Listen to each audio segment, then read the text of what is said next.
Good morning, everybody. So I'm making this video today. It's the 10th of November 2023. This is the day before Armistice Day, which of course in the United Kingdom we go out and remember our war veterans, our war heroes, those who died in conflicts past for us, for our freedom, so that we can live in freedom today.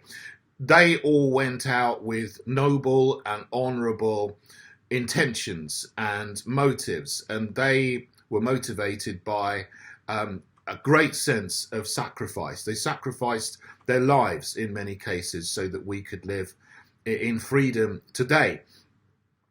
Whatever you think about all the wars past in which people went out to do that, and there were some bad intentions by the people who were in power and the money men behind the people who are in power, that's not under question.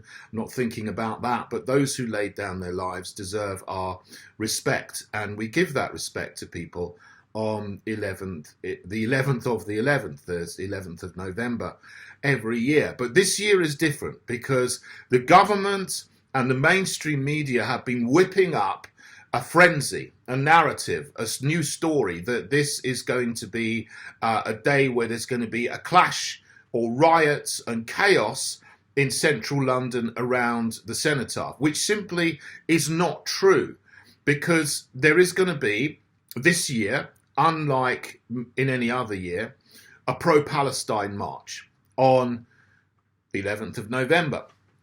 This is, of course, because of what's happening in the Middle East, which I'm not going to go into. I've mentioned that before. We all know what's happening there. But there's going to be a pro-Palestine march, as there has been every Saturday since the 7th, 8th of October. And that's marching through central London as well. But it isn't going to go anywhere near the Cenotaph. They're going to start in Hyde Park. They're going to march south round the back of Buckingham Palace, past Victoria Station, towards Vauxhall Bridge, and then south on the embankment and finishing up at the American Embassy, where they're going to protest against the bombing of Gaza, which has killed thousands of children. On the other side, of course, Hamas killed 1,400 innocent Israeli citizens. So there's suffering on both sides. This is not a video about who's right, who's wrong. This is a video and a discussion about London.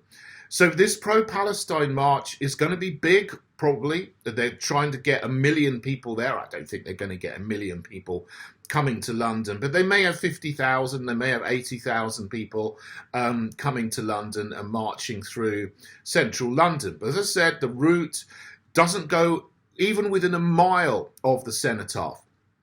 But what is being portrayed in the mainstream media, and also very irresponsibly by people in government, is that they are going to go near the Cenotaph and they're going to disrespect the silence that will happen at 11 o'clock in the morning, and that there's going to be a clash between the two sides. And then other people have called for people to go out and defend the Cenotaph, which is unnecessary because the pro-Palestine march isn't going to go anywhere near there.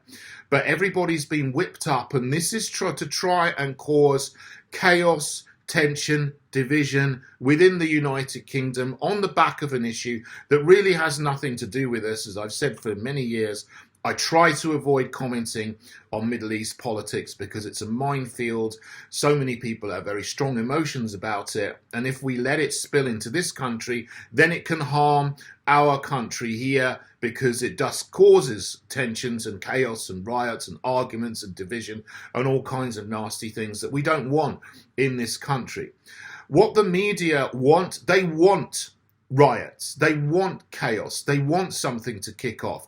The government wants this to happen because they all together want to introduce new, stricter, draconian laws to clamp down on our fundamental freedoms, just like they've been doing over the last 3 years with lockdowns. They banned protests in that time, but when there were Black Lives Matter protests, they were allowed to go ahead. But anyone who was protesting against lockdowns was treated very roughly and unfairly and unlawfully by the police. Maybe legal in terms of statutes, but they broke our fundamental freedoms that we have. That happened, and then there was more legislation being implemented over the last 3 years since then. The Police, Crime, Courts and Sentencing Act, the Public Order Act, the Covert Human Intelligence Sources Act, that gives state agents the right to break the law and engage in criminal activity in order to do whatever the state wants to be done. And that can be accelerating bad behavior, or starting violence, starting a fight, starting aggression at a march or a rally.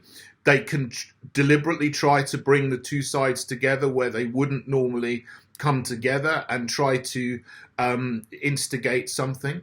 And I've seen this happen with my own eyes at lockdown marches. And I say this, I'm not going to mention any names, but having been at the forefront of the lockdown protests, which were the police originally clamped down on, but then when there were too many people, they couldn't control it, they went along with, but then tried to instigate chaos and violence and something that would look bad for the cameras and get a lot of people arrested. I've seen that happening on many occasions, and I am aware of the people who are accelerators.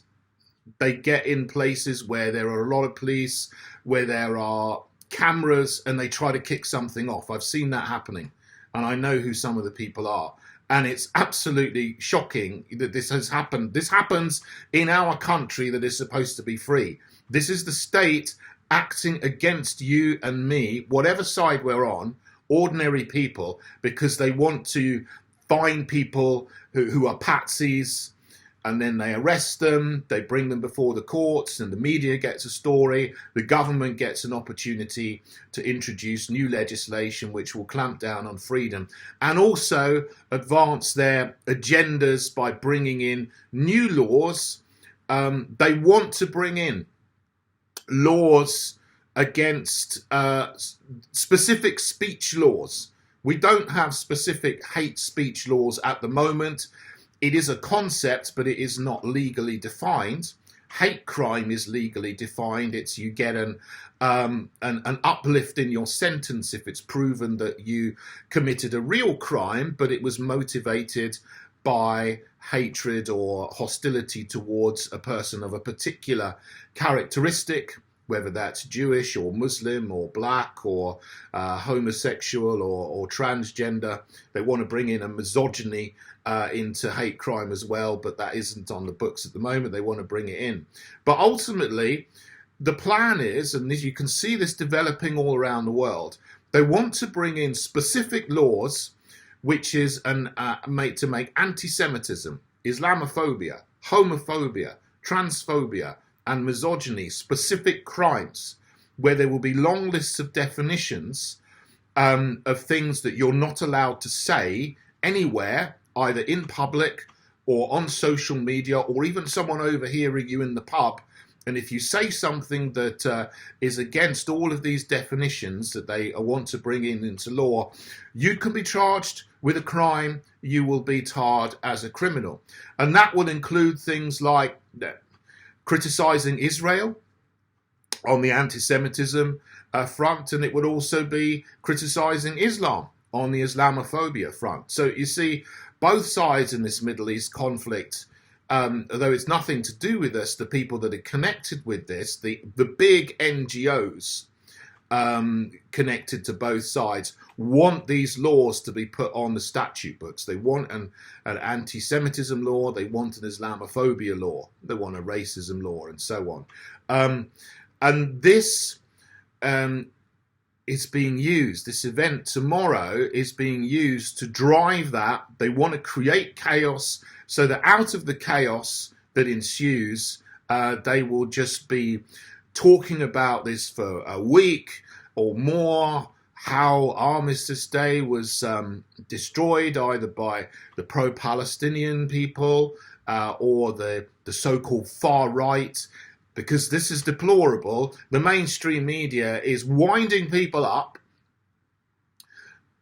to go and say, oh, we need to protect the Cenotaph, when they actually don't, because the Palestine March isn't going to go anywhere near the Cenotaph. But they're winding people up to go and protect the Cenotaph, and then there's going to be accelerators in the crowd to kick something off, even if they're not there, and people are just going to look bad on purpose, and then the media is going to picture them, and then the narrative is going to be, look at all these far-right thugs, which is deplorable, because it's not far right to want to go and pay your respects to our war heroes and war veterans and to protect and defend our culture. But this is the groundwork of this. The narrative has been laid for a week and a half, incessantly and consistently. So this is now in everybody's minds, that they're expecting something to happen. Even if something happens and it's just a little bit, the media will seize on this, blow it up, focus on it, freeze it, amplify it, polarize people even more, and then create the narrative that they want to create. It's utterly deplorable, which is why I'm not going to central London tomorrow. I am kind of curious to go to have a look and see what happens, and monitor, and just observe what happens in London. But I'm actually going to stay away. I mean, that's the reason for that. Actually, I do have a different reason. I am actually going to be at a Heritage Party meeting on the South Coast, so I will be somewhere else tomorrow, and that's already pre-planned. So yeah, come and join me if you like. If you want to, leave me a comment and I'll let you know where I'm going to be. It'll be a nice afternoon. But people are being wound up, and I guess the point of this is, a lot of people I've seen through this, and that's fantastic. And a lot of people we can see now the people who are agents of the state in the media, who are winding people up completely unnecessarily and stoking up emotions rather than trying to calm people down and release the tension and actually state the fact.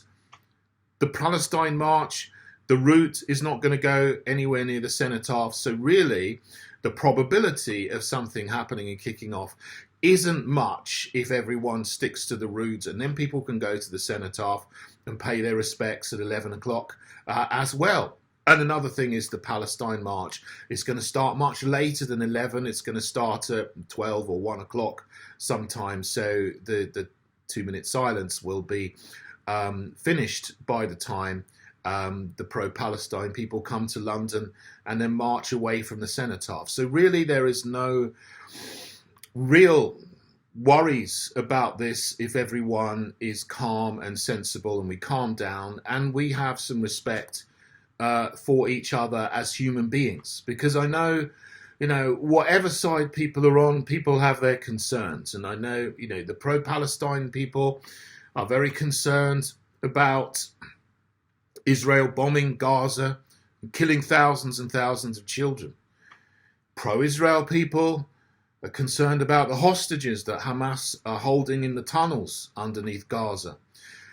People who are British patriots are concerned about our solemn day of remembrance being disrespected and ruined. But that's not going to happen, as I said, because the people will be in two different places. But we can recognise that each group that has been separated out has concerns, because we all, in our own way, care about peoples, maybe different people, but we have a common humanity. And if we think that, look, out of this chaos that they're trying to bring in, let's just try to understand each other, talk to each other, respect each other, and try to bring the suffering in this country and in the Middle East to an end. Maybe even though people are trying to use this day for evil, something good may even come out of this. Who knows? That's my hope anyway. Maybe it's a forlorn hope. But I really think that we should try to tone down the risk and stop talking up that there's going to be chaos and a clash, and try to calm everything down, because we don't want people to get into a race war in this country, and to have more of our freedoms being taken away by those who are agitating to do that. So, as I've said before, please use your head and try to do what will be the best for the long term in this country, not to have your emotions grasped and manipulated, so you fall into pushing the nefarious agendas of other people who don't care about you or give a monkey's about you, quite frankly. Think about that. Please let me know what you think in the comments, and whatever happens tomorrow on the 11th of November, I hope you have a blessed day. God bless you all.